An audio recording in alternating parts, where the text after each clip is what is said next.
যে একদিন দুই ব্যক্তি একটা গ্রামের মধ্য দিয়ে যাচ্ছেন।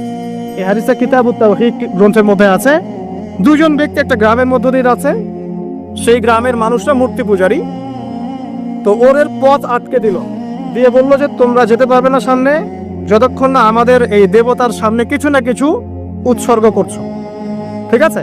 তো একজন বললো যে আমি কিচ্ছু দিতে পারবো না, কারণ আমি তাওহীদপন্থী মানুষ, আমি কিছুই দিব না, আমি কোনো মূর্তির সামনে কোনো নজর মানত পেশ করবো না। তখন তাকে চাপ প্রয়োগ করা হচ্ছে যে একটা মাছির ডানা হলেও দিতে হবে। সে বলল আমি মাছির ডানাও দিব না।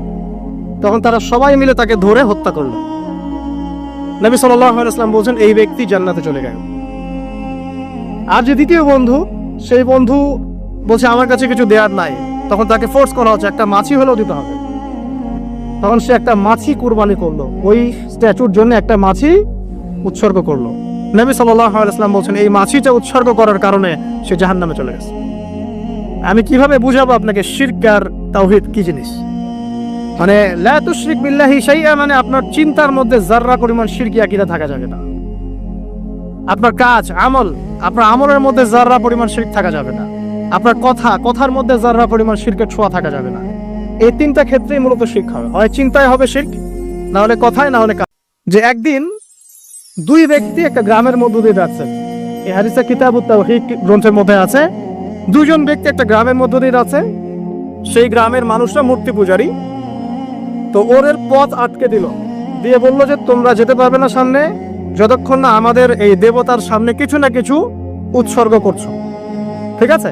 তো একজন বললো যে আমি কিচ্ছু দিতে পারবো না, কারণ আমি তাওহীদপন্থী মানুষ, আমি কিছুই দিব না, আমি কোনো মূর্তির সামনে কোনো নজর মানত পেশ করবো না। তখন তাকে চাপ প্রয়োগ করা হচ্ছে যে একটা মাছির ডানা হলেও দিতে হবে। সে বলল আমি মাছির ডানাও দিব না। তখন তারা সবাই মিলে তাকে ধরে হত্যা করলো।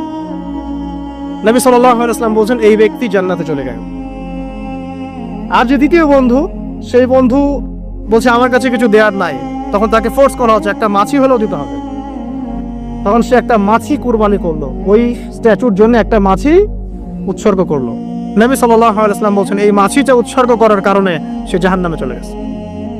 আমি কিভাবে বুঝাবো আপনাকে শিরক আর তাওহীদ কি জিনিস? মানে লা তুশরিক বিল্লাহি শাইআ, মানে আপনার চিন্তার মধ্যে যাররা পরিমাণ শিরকি আকীদা থাকা যাবে না। আপনার কাজ আমল, আপনার আমলের মধ্যে যাররা পরিমাণ শিরক থাকা যাবে না। আপনার কথার মধ্যে যাররা পরিমাণ শিরকের ছোঁয়া থাকা যাবে না। এই তিনটা ক্ষেত্রেই মূলত শিরক হবে, হয় চিন্তায় হবে শিরক, না হলে কথায়, না হলে